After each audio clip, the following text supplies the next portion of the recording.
எல்லாருக்கும் நமஸ்காரம். இன்னைக்கு ஆண்டாளுடைய திருப்பாவையில 13வது பாசுரத்தை பார்ப்போம். பாசுரத்தை சொல்றேன், கேட்டுங்க. புள்ளின் வாய் கீண்டானை பொல்லா அரக்கனை கிள்ளி களைந்தானை கீர்த்திமை பாடிப்போய் பிள்ளைகள் எல்லாரும் பாவை களம் புக்கார். வெள்ளி எழுந்து வியாழம் உறங்கிற்று புல்லும் சிலம்பினகான் ஓதரி கண்ணினாய் உள்ள குளிர குடைந்து நீராடாதே பள்ளி கிடத்தியோ பாவாய் நீ நன்னாளால் கள்ளம் தவிர்த்து கலந்தேலோ ரெம்பாவாய். இது பாட்டு. இதுக்கு அர்த்தம் பார்த்தீங்கன்னா, புல்லின் வாய் கீண்டானை. புல்லுங்கிறது பறவை. பகாசுரன் ஒருத்தன் பறவை வடிவில் வந்தான். கம்சன் ஏவி கிருஷ்ணனை கொள்றதுக்கு கம்சன் ஏவினதுல பகாசுரன் ஒருத்தன். அவன் என்ன பண்ணுறான், ஒரு பறவை, புல் பறவையின் வடிவில் வந்து கிருஷ்ணனை அப்படியே கொத்தி முழிங்கிறதுக்கு வரான். வந்து எதிர பிரம்மாண்டமாக நிற்கிறான். பிரம்மாண்டன் வாயை திறக்கும்போது கிருஷ்ணன் என்ன பண்ணுறார், அந்த பறவையோட மேல் அழகை ஒரு கையாலையும் கீழ் அழகை காலால் மிதிச்சுட்டு மேல் அழகை அப்படியே தூக்குறார். தூக்க அதனோட வாய் கிழிஞ்சு போகிறது. அந்த அரக்கன் செத்து போகிறான். பகாசுரன் பேர். அதான் புல்லின் வாய் கீண்டானை.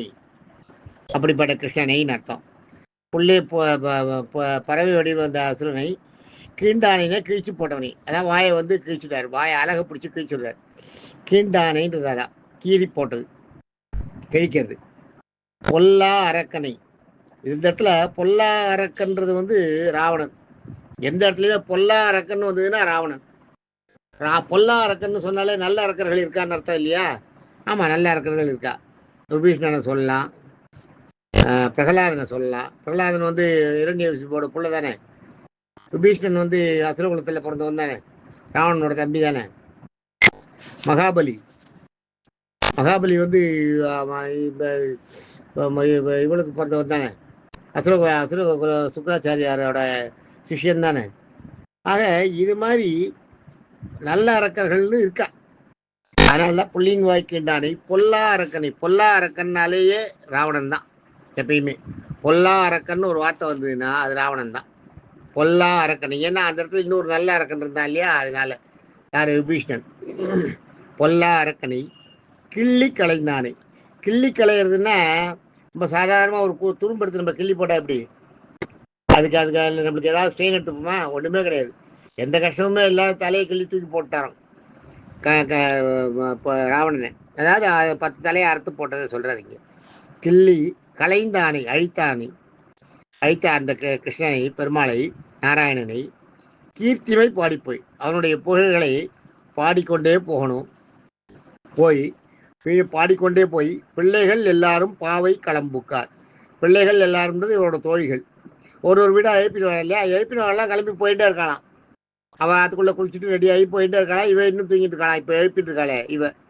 போய் பிள்ளைகள் எல்லாரும் பாவை களம் புக்கார். அந்த காத்தியாயி நோம்பு, பாவை களம்ன்றது காத்தியாயி நோம்பு. அது என்ன பண்ணுவான்னா, ஆத்தங்கரையில் போயிட்டு மணலில் வந்து காத்தியாயினி மாதிரி ஒரு சிற்பம் செஞ்சு வச்சு பூஜை பண்ணுவாள். ஒரு இது மணலில் வந்து அந்த காத்தியாயி உருவத்தை பிடிச்சி அதை வரைஞ்சி மணலில் பொம்மையாக ஆக்கி அதை வச்சு பூஜை பண்ணுவாள். அதுதான் காத்தியாயனி பண்ணுறது. பிள்ளைகள் எல்லாரும் பாவை களம் புக்கார். அது பண்ணுற இடம் தான் அந்த களம். பாவையோட அந்த பொம்மை, பாவை இருக்கிற பொம்மை, அந்த காத்தியாயனி பொம்மை செய்கிறாலே அந்த இடத்துக்கு பேர் தான் களம். பிள்ளைகள் எல்லாரும் பாவை களம் புக்கார். அங்கே போயிட்டா. இந்த இடத்துல எப்போ இருக்கும், வெள்ளி எழுந்து வியாழம் உறங்கிற்று.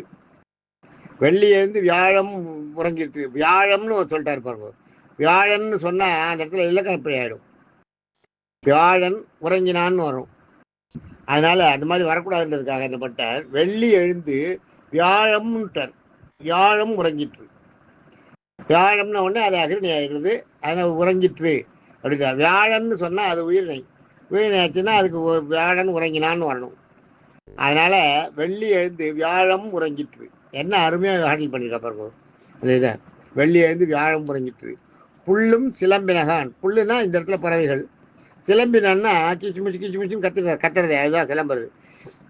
அதாவது பொழுது விளையாடு வெளுக்கிறதான். கீழ்வானம் வெளுக்கிறத பார்த்த உடனே அதெல்லாம் கிளம்புறதான். இப்போ பறவைகள்லாம் கீச்சு மூச்சு கத்திட்டு கிளம்புறதான் வெளியில், இறந்த இடத்துக்கு கிளம்புறேன். புல்லும் சிலம்பினக்கான் பாரு, அந்த மாதிரி பறவைகள்லாம் போயிட்டு இருக்கு பாரு. போதரி கண்ணினாய். போதரின்றது வந்து மீன் ஒரு போதரி, மானுக்கு போதரின்னு ஒரு பேர்.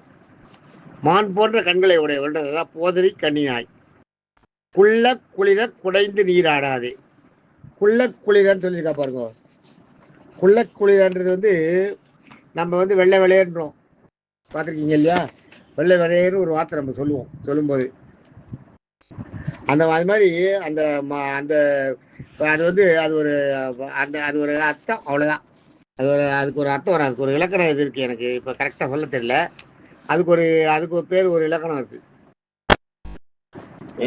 குள்ள குளிரன்றது வந்து அதே மாதிரி இன்னும் கூட அதில் வார்த்தைகள்லாம் இருக்குது. வெள்ளை விளையர் என்று, கருகரு என்று, அது மாதிரிலாம் இருக்கு பாருங்க.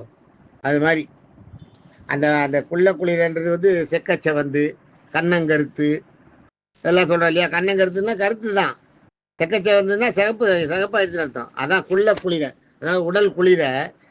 குள்ள குளிர குடைந்து நீராடாது. குடைந்துன்னா தண்ணிக்குள்ளே வந்து மீன் மாதிரி பாயறது.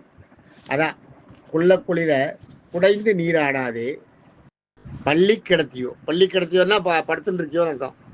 பள்ளின்னா ஸ்கூல் கிடையாது இந்த இடத்துல. பள்ளி கிடத்தியோன்னா பேசாமல் அசையாமல் படுத்துட்டு இருக்கியோ. பாவாய் நீ நன்னாளால். இந்த மாதிரி ஒரு நல்ல நாள் இன்னைக்கு, நல்ல நாள். ஆதலால் கிருஷ்ணனுடைய பிறந்த நாள் இன்னைக்கு. அவர் சொல்கிறது வந்து அந்த இது வந்து ஆக்சுவலாக வந்து கிருஷ்ணனுடைய ரேவதி நட்சத்திரம், கண்ணன் பிறந்த நாள் அது. அதை சொல்கிறேன் இந்த இடத்துல. கிடத்தியோ பாவாய் நீ நன்னாளால் கள்ளம் தவிர்த்து, அதாவது மூச்சுட்டே பேசாத படுத்துட்டு இருக்கிறது. கள்ளம்ன்றது அதான், மூச்சுட்டே பேசாத படுத்துட்டு இருக்கிறது. எழுந்திருந்தா மாதிரி காமிக்கிறது, எழுந்திருக்கிறது இல்லை. அதான் கள்ளம் தவிர்த்து, அதையெல்லாம் விட்டுடு. கள்ளத்தனம்லாம் பண்ணாத, எங்களை ஏமாத்தாத. கள்ளம் தவிர்த்து கலந்தேலோ எம்பாவாய். கலந்தேலோன்னா எங்கள் கூட வந்து சேர்ந்துக்கோ, சீக்கிரம் எழுந்து வந்து எங்கள் கூட வா, குளிச்சுட்டு போய் காய்ச்சி நோக்கலாம். கள்ளம் தவிர்த்து உன்னுடைய அந்த உன்னுடைய கள்ளத்தனத்தை எல்லாம் விட்டுட்டு எங்கள் கூட வந்து கலந்துக்கோ அப்படின்னு அவளை எழுப்புறான். அதுதான் இங்கே கலந்தேலோ எம்பாவாய், என்னுடைய பாவியாகிய இந்த அந்த பாவையோ அவள் பேர். அதை அழகாக சொல்லியிருக்காதுல. இந்த இடத்துல பார்த்தீங்கன்னா குள்ள குளிரன்ற வார்த்தையை கையாண்டிருக்கிறது. அதே மாதிரி வெள்ளி எழுந்து வியாழம் உறங்கிற்று, இதெல்லாம் வந்து ரொம்ப சிக்கலானது. அதே மாதிரி பாருங்க, புள்ளின் வாய் கீண்டானை பொல்லா அரக்கனை. ரெண்டு பொல்லா அரக்கனை கிள்ளி கலந்தானேன்றதுல வந்து 2 அரக்கனுடைய ஒரு ஸ்டோரியே முடிச்சா பாருங்க. ஒரு 2 அரக்கர்களை வந்து கிருஷ்ணன் சொன்ன பெருமாள் நாராயணன் வந்து சமாரம் பண்ண கதையை 1.5 வரியிலேயே முடிச்சா பாருங்க. புள்ளின் வாய் கீண்டானை பொல்லா அரக்கனை கிள்ளி கலந்தானை, அழகா சொல்லிட்டா பாருங்க. அதில் பொல்லா அரக்கன்னு சொல்லி அரக்கர்களை நல்லவர்களும் இருக்கான்றதையும் சொல்லிட்டா. ரொம்ப அருமையான பாட்டு. நாளைக்கு அடுத்த பாட்டை பார்ப்போம். தேங்க்யூ.